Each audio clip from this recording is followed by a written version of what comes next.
నమస్తే న్యూస్ కు స్వాగతం. నా పేరు కిరణ్మయ్. ముందుగా హెడ్లైన్స్. ఎన్ఏడి కూడలిలో బీభత్సం సృష్టించిన కంటైనర్ లారీ, ఒకరు మృతి, మరో ముగ్గురికి గాయాలు. డ్రైవర్తో పాటు యజమానిపై కూడా హత్య కేసు నమోదు చేస్తామన్న ఏసీపీ భీమారావు. జిల్లాలో టీడీపీ పటిష్టతకు సమన్వయ కమిటీ కసరత్తు, నేతలకు దిశానిర్దేశం చేసిన జిల్లా ఇన్ఛార్జి మంత్రి నిమ్మకాయల చిన్నరాజప్ప. మానసిక వికలాంగులను అన్ని రంగాలలో ఆదరించాలి, సాధారణ పౌరులతో సమానంగా రాణిస్తారంటున్న high court chief justice Ramesh Ranganathan. Andhra Pradesh science Congress కు వేదిక కానున్న ఏయూలో బ్రోచర్ను ఆవిష్కరించిన వీసీ ప్రొఫెసర్ నాగేశ్వరరావు. ఎన్ఏడి కొత్త రోడ్లో కంటైనర్ లారీ బీభత్సం సృష్టించింది. డివైడర్ పైకి కంటైనర్ దూసుకుపోవడంతో ఓ హిజ్రా అక్కడికక్కడే మృతి చెందాడు. కంటైనర్ కింద అతని శరీరం నుజ్జునుజ్జైంది. మరో ముగ్గురికి తీవ్ర గాయాలతో కేజీహెచ్ లో చికిత్స పొందుతున్నారు. భారీగా ట్రాఫిక్ స్తంభించిపోవడంతో క్రేన్ల సహాయంతో వాహనాన్ని పక్కకు తొలగించారు. ఈ ప్రమాదాన్ని పోలీసులు హత్యాయత్నం కోణంలో కూడా కేసు నమోదు చేసి దర్యాప్తు చేస్తున్నారు. బీభత్సం సృష్టించిన ప్రమాదంపై రిపోర్ట్. నిత్యం జనంతో రద్దీగా ఉండే ఎన్ఏడి కూడలి ప్రమాద గంటికలు మోగిస్తోంది. ఎప్పుడూ వేలాది వాహనాలు ఈ కూడలి గుండానే రాకపోకలు సాగిస్తుంటాయి. ఎప్పుడు ఏ ప్రమాదం ముంచుకొస్తుందోనన్న భయం అటు వాహన చోదకుల్లోనూ పాదచారుల్లోనూ ఉంటోంది. పలుమార్లు ఈ కూడలి ఎందరినో బలి తీసుకుంది. తాటిచెట్లపాలెం నుంచి గాజువాక వైపునకు వస్తున్న కంటైనర్ లారీ అదుపు తప్పి ఎన్ఏడి కూడలి వద్ద డివైడర్ పైకి దూసుకుపోయింది. అక్కడే ఉన్న హెచ్టీ లైన్ టవర్ ను లారీ ఢీకొట్టడంతో దానిపై ఉన్న కంటైనర్ జారి పక్కనే ఉన్న వ్యక్తులపై పడిపోయింది. ఈ ఘటనలో ఓ వ్యక్తి ప్రాణాలు కోల్పోయాడు. శరీరం నుజ్జునుజ్జయింది. మరో ముగ్గురికి తీవ్రంగా గాయాలు కావడంతో కేజీహెచ్ కు తరలించారు. ఘటనతో స్థానికులు భయంతో పరుగులు తీశారు. హుటాహుటిన సంఘటనా స్థలానికి చేరుకున్న పోలీసులు కంటైనర్ లారీని భారీ క్రేన్లతో పక్కకు తొలగించారు. ఈ సందర్భంగా సుమారు 3 గంటల పాటు ట్రాఫిక్ స్తంభించిపోయింది. అదృష్టవశాత్తు ఎంతో రద్దీగా ఉండే ఈ ప్రాంతంలో పెను ప్రమాదం తప్పినట్లయింది. నేను బయలుదేరాను సార్. నేను వస్తున్నాను ఆన్ ది వే.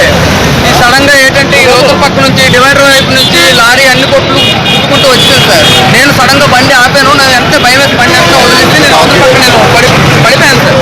పడిపోయాను మళ్ళీ ఇంకా పడిపోగానే లేచి కొట్టెక్కిపోయాను సార్. నాకేంటి అవ్వలేదు. కొట్లు అన్ని మొత్తం ఇదైపోయింది. నా బండి లారీ కిందకి వెళ్ళిపోయాను సార్. అంటే ట్రాలీ చాలా ఫాస్ట్ వచ్చింది. చాలా ఫాస్ట్ వచ్చింది సార్. సిగ్నల్స్ ఏమి ఇచ్చారు?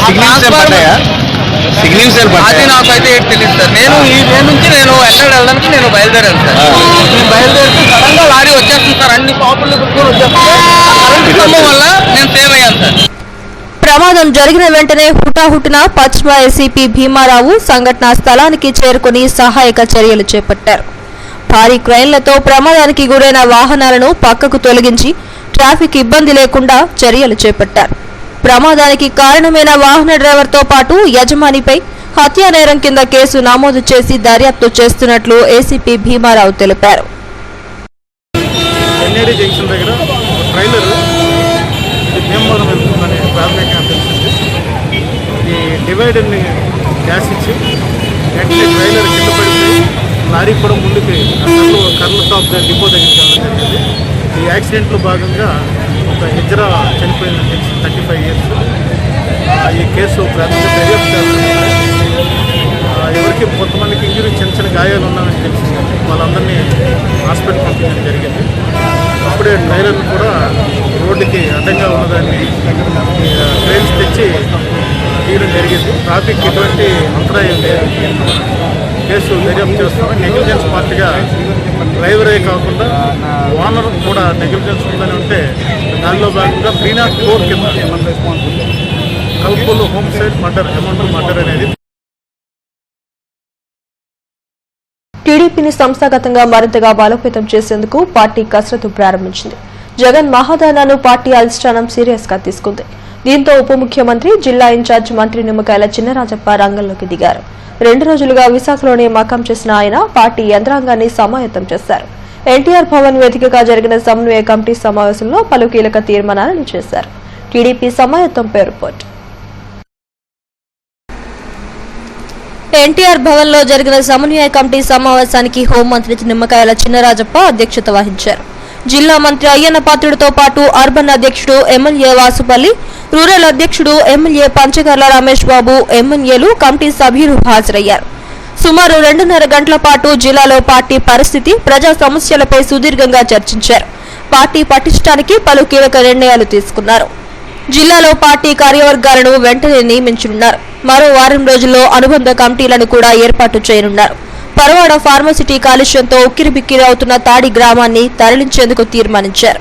మూతపడిన అనకాపల్లి షుగర్ ఫ్యాక్టరీని తరలించడం, రైతులకు బకాయి పడ్డ 1.90 లక్షలు వెంటనే చెల్లించడానికి కూడా తీర్మానం చేశారు. సింహాచలం పంచగ్రామాల సమస్యపై న్యాయ పోరాటానికి వేగవంతం చేసేందుకు నిర్ణయించారు. షీలానగర్లోని ఈఎస్ఐ ఆసుపత్రి నిర్మాణం 2 ఏళ్ల సమయం పడుతున్నందున అంతవరకు సింధియాలోని ఈఎస్ఐ ఆసుపత్రిలో సేవలను కొనసాగించాలని నిర్ణయించారు. గత కొన్ని సంవత్సరాలుగా అది ప్రజలకి ఇంకా అందుబాటులో రాలేదు.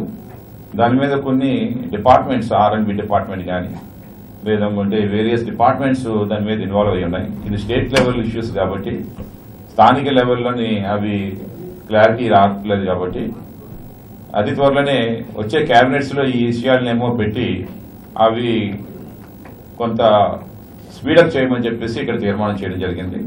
అది కూడా ఈరోజు డిస్కషన్ చేస్తాం. అలానే విశాఖపట్నంలో జిల్లాలోని కాన్స్టిట్యున్సీ లెవెల్స్ వచ్చేవన్నీ కూడా ఏంటంటే ప్రతి మంత్లీ ఒకటి చినరాజప్ప గారు మంత్రివర్యులు వారి ఇన్ఛార్జ్షిప్లోని రివ్యూ కూడా ఈరోజు ఏర్పాటు చేస్తాము. ఒకటే ముఖ్య ఉద్దేశం ఏంటంటే మన చినరాజప్ప గారి మనం ఇన్ఛార్జ్కి వచ్చిన తర్వాత ఈ 2 సంవత్సరాలు కూడా ప్రజలకి మెరుగైన సర్వీసెస్ ఇచ్చిన హామీలు ఏవైతే ఉన్నాయి ఆ హామీలను ఎలా నెరవేర్చడం, అలాగే గత సుదీర్ఘం కొన్ని సంవత్సరాల నుంచి తిష్ట వేసిన అవి సమస్యలు, ప్రజలకి పీడిస్తున్న సమస్యలు, వారు ప్రతిసారి కూడా ఎమ్మెల్యేస్కి మొరపెట్టుకునే సమస్యలు, అవి ఎందుకు చేయలేకపోతున్నాము, అవి ఏ రకంగా ఒక సొల్యూషన్ ఇవ్వగలుగుతాము. ముఖ్యమంత్రి గారు నాలెడ్జిలో ఉన్న ముఖ్యమంత్రి గారు హామీ ఇచ్చారు. అది త్వరితగతిన ఏటికి చేయమని గాజువాక ఎమ్మెల్యే గారు కూడా మినిట్స్ రికార్డ్ చేయించుకోవడం జరిగింది. దాన్ని కూడా క్యాబినెట్ దృష్టిలో పెట్టాలనేది కూడా నిర్ణయం చేయడం జరిగింది. దాంతోపాటు ఇందాక మా గణేష్ గారు చెప్పినట్టు ఈ కమిటీలు, మెయిన్ కమిటీ ఇవాళ అనౌన్స్ చేయడం కాకుండా అనుబంధ సంఘాలు కూడా 2-3 రోజుల్లో పూర్తి చేసి ఒక వారం రోజుల్లో ప్రమాణ స్వీకారానికి వెళ్లాలనేది కూడా నిర్ణయం తీసుకోవడం జరిగింది. ప్రమాణ స్వీకారానికి వెళ్లి ఈ కమిటీలు ఎలక్షన్ కమిటీలు కాబట్టి చాలా పటిష్టంగా పనిచేయాలన్న ఒక మంచి ఆలోచనతో స్పోక్స్ మ్యాన్స్ కూడా ఇంకా కొంతమందిని బాగా మాట్లాడే వాళ్ళని, అవగాహన ఉన్న వాళ్ళ సమస్యల మీద, ప్రతిపక్షాలు అనవసరంగా చేస్తున్న రాద్ధాంతాలు చక్కగా చెప్పగలిగిన వాళ్ళతో కూడా ఇంకా స్పోక్స్ మ్యాన్స్ పెంచుకోవాలని కూడా నిర్ణయం తీసుకోవడం జరిగింది. విశాఖలో జరిగిన సమన్వయ కమిటీ సమావేశానికి జిల్లా మంత్రి గంటా శ్రీనివాసరావు డుమా కొట్టారు. ఆయన అనారోగ్య కారణాల రీత్యా రాలేకపోతున్నట్లు చెప్పినట్లు సమాచారం. అయితే పార్టీ పటిష్టతను మరింత పెంచేందుకు నాయకులు, కార్యకర్తల్లో శ్రమించాల్సిందిగా నేతలు స్పష్టమైన సంకేతాలిచ్చారు. సాధారణ పౌరులకు ఉండే అవకాశాలే సమాజంలో మానసిక రోగులకు ఉంటాయని తెలుగు రాష్ట్రాల హైకోర్టు ప్రధాన న్యాయమూర్తి జస్టిస్ రమేష్ రంగనాథన్ అన్నారు. మానసిక రోగులు వైకల్యం న్యాయ సేవల అమలు పథకం 2015పై ఉడా చిల్డ్రన్ ఎరీనాలో నిర్వహించిన అవగాహన సదస్సులో ఆయన కీలక ఉపన్యాసం చేశారు. మానసిక రోగులు, వైకల్యం ఉన్న వారికి న్యాయ సేవలు అందించాలని కోరారు. సమాజంలో వారు ఉన్నత స్థాయికి చేరుకునేందుకు సరైన ప్రోత్సాహాన్ని, శిక్షణను ఇస్తే సాధారణ పౌరులు మాదిరిగానే సమాజానికి ఎంతో ఉపయోగపడతారని అన్నారు. వీరికి ఆస్తి హక్కు, విద్య, వైద్యం తదితర సేవలతో పాటు న్యాయ సేవలు పొందే హక్కు కూడా ఉందని ఈ పథకం ద్వారా ఇవి అమల్లోకి వస్తాయని అన్నారు. ఈ కార్యక్రమంలో జిల్లా కలెక్టర్ ప్రవీణ్ కుమార్, జిల్లా judge PV Jyothirmayi, CP Yoganand, SP Rahul Dev Sharma తదితరులు పాల్గొన్నారు.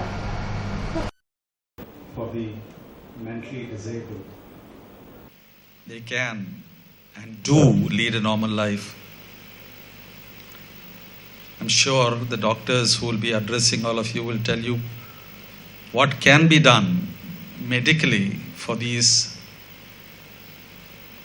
sections of society.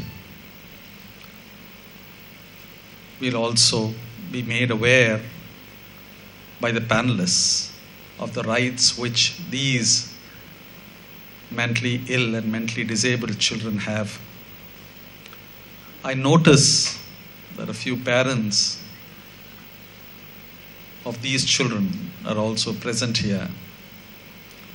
I hope to interact with them during the course of the day, try to understand within the limited time available what difficulties they go through, what problems they face, and what can be done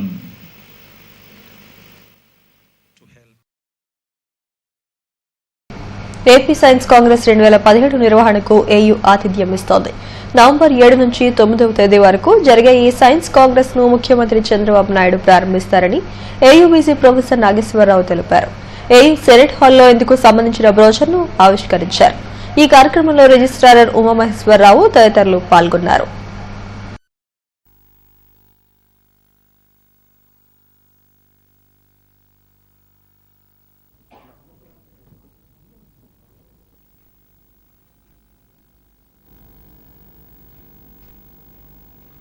honourable chief minister Shri Nara Chandrababu Naidu గారు inaugurate చేస్తారు. అలాగే honourable minister of ఇకారిటీ శ్రీ గంటా శ్రీనివాసరావు గారు ఉంటారు guest of honour గా. ఈ 3 days programme. అయితే ఈ సంవత్సరం ఒక ఫోకస్ థీమ్ ఎన్నుకున్నాము.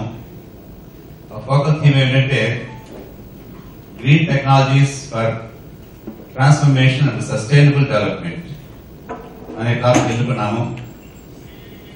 దాని ద్వారా రాబోయే రోజుల్లో పొల్యూషన్ తగ్గాలంటే, అలాగే ఇండస్ట్రీస్ రావాలంటే, ఎన్వైరన్మెంట్ పొల్యూట్ చేయకుండా కన్స్ట్రక్షన్ యాక్టివిటీ కావచ్చు, ఇండస్ట్రీ యాక్టివిటీ కావచ్చు, గ్రీన్ ప్రిన్సిపల్స్ మీద పర్యావరణానికి హాని జరగకుండా పర్యావరణ హితంగా ఉండే టెక్నాలజీస్ ఏముండాలి అనే దాని మీద ఫోకస్ థీమ్ గా పెట్టుకొని రోడ్డు ప్రమాదాల నివారణకు జాతీయ నినాదం కావాలని ఎబిలిటీ పీపుల్స్ సెంటర్ అధినేత దిలీప్ పాత్రో తెలిపారు. జగదంబ సెంటర్లోని ఎబిలిటీ కేంద్రంలో ఆయన మీడియాతో మాట్లాడారు. రోడ్డు ప్రమాదాలలో గాయపడి అవయవాలు కోల్పోయిన వారికి తమ సెంటర్లో కృత్రిమ అవయవాలను తయారు చేసి ఇస్తున్నట్లు తెలిపారు. వారితో పాటు శారీరక వికలాంగులు కూడా తమ సెంటర్ సేవలను ఉపయోగించుకోవాలని కోరారు.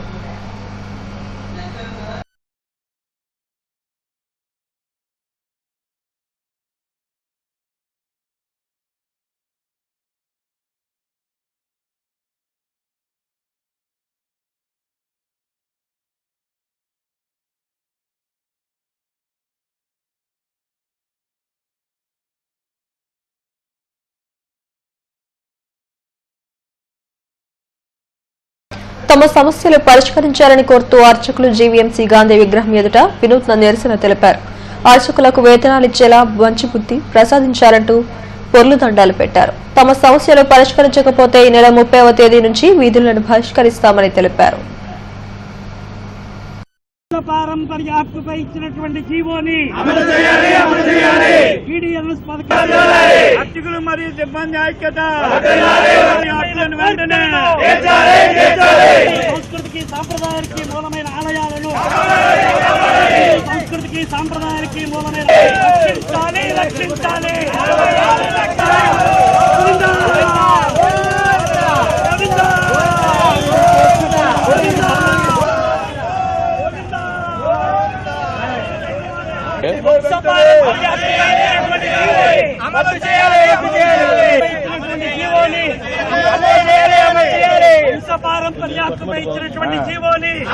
అవి తీర్చమని, అవి కానీ తీర్చకపోతే 30వ తారీఖు నుంచి దేవాలయాల్లో హర్జిత్ సేవలు బంద్ చేస్తామని ఉత్తరాంధ్ర అర్చక సంఘం తరఫున మన కమిషనర్ వారికి, దేవాదాయ శాఖ వారికి సమ్మె నోటీస్ ఇవ్వడం జరిగింది.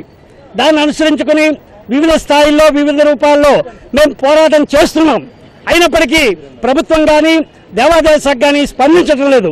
ఈ రోజున శని అమావాస్య అంటారు. ఈ శని అమావాస్య రోజు ఉత్తరాదిలో చాలా పరమ పవిత్రమైన రోజు. మన ప్రాంతంలో అయితే శని త్రయోదశి రోజున శనీశ్వరుడికి అభిషేకం చేసి తలారా స్నానం చేస్తాం. ఎందుకంటే మన దరిద్రం ఏదైనా ఉంటే పోవాలని. కానీ నేటికి 30 సంవత్సరాల నుంచి అత్యంత దారిద్ర్యాన్ని అనుభవిస్తున్నాం. ఇటు అర్చకులు, అటు సిబ్బంది, అదేవిధంగా దేవాలయాలు కూడా పట్టణవాసాల్లో ఉండే దేవాలయాల్లో భక్తులు ఏదో విధంగా పోషిస్తున్నారు. కానీ వందల సంవత్సరాలు చరిత్ర కలిగినటువంటి పల్లెటూరులో ఆలయాలని ఆ గ్రామంలో పుట్టినటువంటి ఆ మనుషులు వదిలేశారు, ఆ గ్రామస్తులు వదిలేశారు. దేవాదాయ శాఖ అయితే అసలు పట్టించుకోవట్లేదు. వారి అండర్లో ఉన్నటువంటి రక్తదానం ప్రాణదానంతో సమానమని, అందుకు యువత ముందుకు రావాలని విశాఖ ఎంపీ హరిబాబు పిలుపునిచ్చారు. మద్దిలపల్లిలోని సీఎంఆర్ సెంట్రల్ హాల్లో 2 రోజుల పాటు నిర్వహించే రక్తదాన శిబిరాన్ని ప్రారంభించారు. ఎన్టీఆర్ బ్లడ్ బ్యాంక్, ఏఎస్ రాజా రక్తనిధి, రోటరీ సంస్థల ఆధ్వర్యంలో ఈ రక్తదాన శిబిరాన్ని నిర్వహించారు. ఈ కార్యక్రమంలో విద్యార్థులు, యువత స్వచ్ఛందంగా పాల్గొని రక్తదానం చేశారు. సీఎంఆర్ అధినేత మావోరి వెంకటరమణ నేతృత్వంలో ఈ శిబిరాన్ని నిర్వహించారు. ఈ కార్యక్రమంలో సింబియోసిస్ సీఈఓ ఓ నరేష్ కుమార్ తదితరులు పాల్గొన్నారు.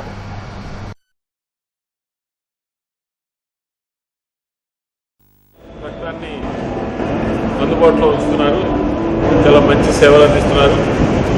ఈ బ్లడ్ బ్యాంక్స్ క్యాంపులు నిర్వహించడమే కాకుండా మొబైల్ వ్యాన్స్ ద్వారా కూడా ఎక్కడ అవసరం ఉంటే, ఎక్కడ అవకాశం ఉంటే అక్కడికి వెళ్ళి ఈ రక్తాన్ని సేకరించడం జరుగుతుంది. నరేష్ గారు అయితే మనం అందరినీ రక్తం తీసుకుంటున్నాం, రక్తం దానం చేయమని అడుగుతున్నాం. ఈ రక్తదానంతో పాటు రక్తాన్ని ఇచ్చే వాళ్ళలో రక్తాన్ని హెమోగ్లోబిన్ శాతాన్ని పెంచడం దాని మీద కూడా కొన్ని కార్యక్రమాలు చేస్తున్నారు. వర్షాకాలం మీ అందరికీ తెలిసినట్టు వర్షాకాలం స్టార్ట్ అయింది కదండి. సో యూజువలీ వర్షాకాలంలో మస్కిటో బైట్స్ వల్ల చాలా రకాల వైరల్ ఫీవర్స్ అనేది బాగా ట్రాన్స్మిట్ అవుతాయండి. సో ఈ వైరల్ ఫీవర్స్ వల్ల ఏంటంటే మనలో ఉన్న బ్లడ్ ప్లేట్లెట్స్ బాగా తగ్గిపోయే అవకాశం ఉంటుందన్నమాట. సో ఒక్క మనిషి వచ్చి బ్లడ్ డొనేట్ చేస్తుంటే ఇంకో 3కి ప్రాణం ఇచ్చిన వారు అవుతారు. So please come forward, donate blood. 7వ వేతన ఒప్పందం ప్రకారం 18,000 కనీస వేతనం కోరుతూ ఏఐటీయూసీ తలపెట్టిన శ్రామిక జనగర్జన విజయవంతం చేయాలని యూనియన్ రాష్ట్ర నాయకులు జి ఓబులేష్ పిలుపునిచ్చారు. కొత్త రోడ్లోని పోర్టు యూనియన్ కార్యాలయంలో ఆయన మీడియాతో మాట్లాడారు. ఈ నెల 28న విజయవాడలో జరగనున్న భారీ ప్రదర్శన బహిరంగ సభకు పెద్ద ఎత్తున కార్మికులు తరలి రావాలని కోరారు. ఈ కార్యక్రమంలో మన్మథరావు, వామనమూర్తి, మసేను పాల్గొన్నారు. కోట్ల రూపాయలు భవన నిర్మాణ కార్మిక సంక్షేమ నిధులను ప్రభుత్వాలు పీకీ పిస్కెట్కు వాడుకున్నాయి.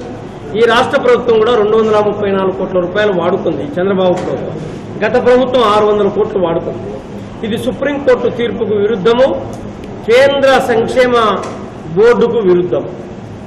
అలాగే ఇవాళ మధ్యాహ్న భోజన కార్మికుల కడుపు కొట్టడానికి 80,000 పాఠశాలలను ఏకీకృత వంటశాలలుగా మార్చి 20,000 మంది విద్యార్థులకు 25 కిలోమీటర్ల పరిధిలో ఒక్కచోట వంట వండి తీసుకొస్తున్నారు.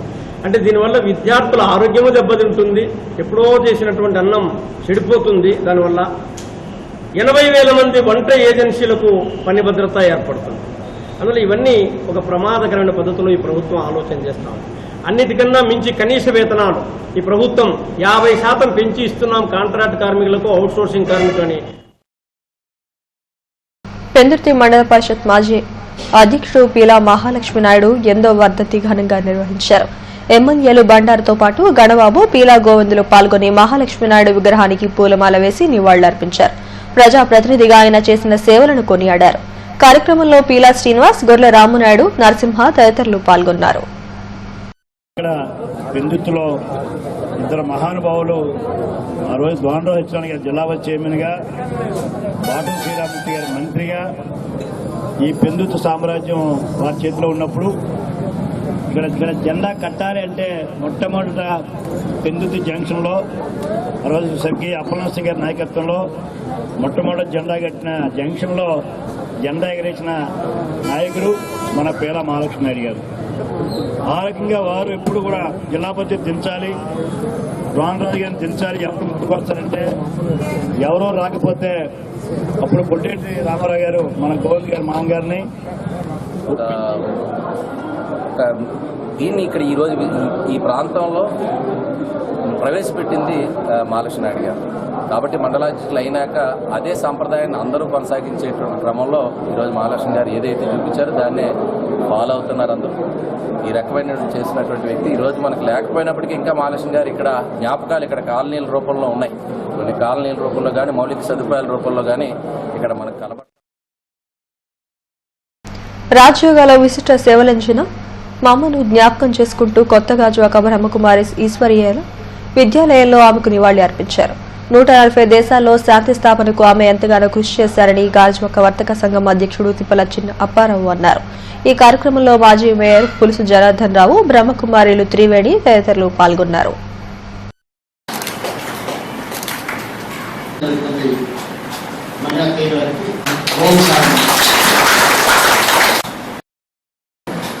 ఉంది అని చెప్పేసి నేను మీ అందరికీ కూడా తెలియజేస్తున్నాను.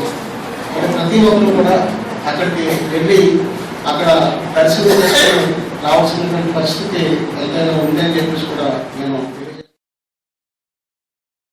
ఢిల్లీలో జరిగే బీజేవైఎం జాతీయ కార్యవర్గ సమావేశాలకు ఏపీ నుంచి తాను ప్రాతినిధ్యం వహిస్తున్నానని జాతీయ కార్యవర్గ సభ్యుడు ఆడారి కిషోర్ కుమార్ తెలిపారు. బీజేపీ పార్టీ కార్యాలయంలో ఆయన మీడియాతో మాట్లాడారు. తెలుగు రాష్ట్రాల్లో సుమారు 4 లక్షల మంది ఉపాధ్యాయులకు పదోన్నతులకు సంబంధించిన ఏకీకృత సర్వీసు రూల్స్ ను అమలు చేసిన ఘనత బీజేపీ ప్రభుత్వానికే దక్కుతుందని అన్నారు. బీజేపీ పార్టీ ప్రభుత్వం చేపడుతున్న అనేక సంక్షేమ కార్యక్రమాలను ప్రజల్లోకి తీసుకువెళ్లడమే తమ లక్ష్యమని తెలిపారు. ఏకీకృత సర్వీస్ రూల్స్ కు సంబంధించి ఆంధ్రప్రదేశ్ తెలంగాణ ప్రాంతంలో ఉన్నటువంటి టీచర్లు ఎవరైతే గత 15 సంవత్సరాల నుంచి ఉద్యమాలు బాట పట్టారో మరి కేంద్ర ప్రభుత్వం నరేంద్ర మోదీ గారు, గౌరవ మంత్రివర్యులు కేంద్ర మంత్రివర్యులు వెంకయ్యనాయుడు గారు, అట్లాగే ఎంపీ ఖమ్మంపాటి హరిబాబు గారి యొక్క చొరవ వల్ల మొన్నే జూన్ 23వ తారీఖున మరి దానికి సంబంధించి రాష్ట్రపతి ఆమోదముద్ర వేయటం, మరి ఆ గజెట్ను కూడా ఈరోజు పత్రికా విలేకరుల సమావేశంలో ఇది చూపించడం జరుగుతోంది. మరి ఇది చాలా ప్రతిష్టాకరమైనటువంటి అత్యద్భుతమైనటువంటి చర్య. ఈరోజు రాష్ట్రంలో ఉన్నటువంటి టీచర్లందరికీ ఏకీకృత సర్వీస్ రూల్స్ అంటే వాళ్ళకి సంబంధించి ప్రమోషన్స్ కానివ్వండి, లేకపోతే ట్రాన్స్ఫర్స్ విషయంలో కానివ్వండి, లేకపోతే డెప్యుటేషన్ విషయంలో కానివ్వండి. గాజువాక కల్తీ మార్కెట్లో ప్రక్షాళన చర్యలు చేపట్టేందుకు జీవీఎంసీ నడుం బిగించింది. ఈ మేరకు జోనల్ కమిషనర్ సోమన్ నారాయణ చిల్లర వర్తక సంఘాలు హ్యాకర్స్ అసోసియేషన్తో తన కార్యాలయంలో సమావేశం నిర్వహించారు. ప్రతిరోజు ఉదయం 6 గంటల్లోపే లారీలలో వచ్చే సరుకును అన్లోడ్ చేయాలని ఆదేశించారు. నిబంధనలను అతిక్రమిస్తే వాహనాలను సీజ్ చేస్తామని హెచ్చరించారు. రోడ్లను ఆక్రమించి ఇష్టానుసారంగా హ్యాకర్లు వ్యాపారం చేస్తే సహించేది లేదని అన్నారు. ఎక్కడ తోపుడు బండ్లు నిలపకూడదో రెడ్ మార్కింగ్ చేస్తామని తెలిపారు. ప్రజలకు ఇబ్బంది లేకుండా ట్రాఫిక్ సమస్యను క్రమబద్దీకరించేందుకు చర్యలు తీసుకుంటున్నామని తెలిపారు.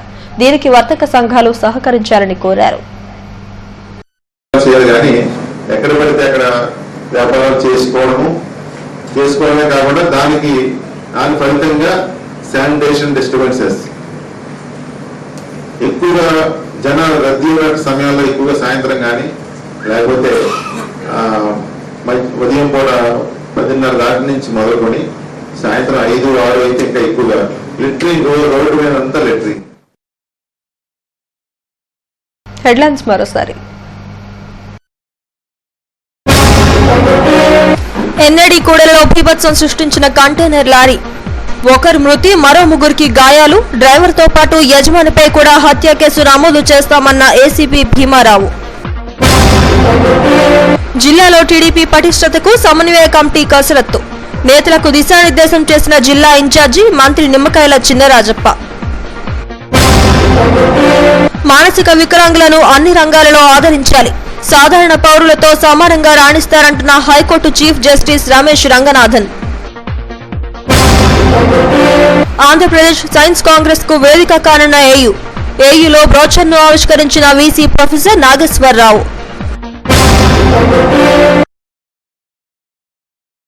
ఈ వార్త ఇంతటితో సమాప్తం. మరిన్ని వార్తా విశేషాల కోసం చూస్తూనే ఉండండి STV న్యూస్.